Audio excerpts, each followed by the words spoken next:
बिस्मिल्लाहिर्रहमानिर्रहीम। हदीस नबवी।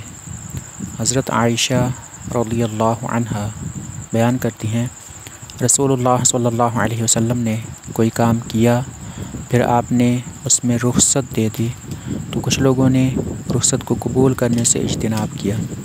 बस रसूलुल्लाह सल्लल्लाहु अलैहि वसल्लम को इस बारे में पता चला तो आप सल्लल्लाहु अलैहि वसल्लम ने खुतबा इरशाद फरमाया, अल्लाह की हम्द बयान की।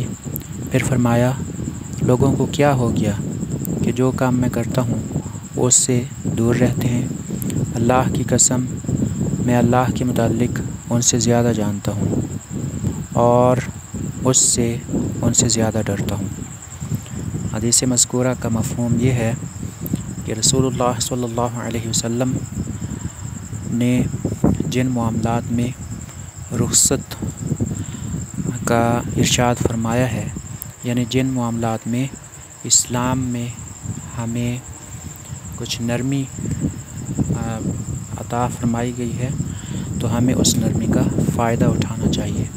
मसलन सफ़र में आधी नमाज पढ़ने का हुक्म है, यानी फ़र्ज़ नमाज को कसर करने का हुक्म है, तो हमें कसर ही करना चाहिए। इसी तरह से रोज़े वग़ैरह के सिलसिले में और दूसरी इबादत में और दीगर अहकामात में जो छूट हमें अता फ़रमाई गई है अल्लाह की तरफ से, हमें उसका फ़ायदा उठाना चाहिए।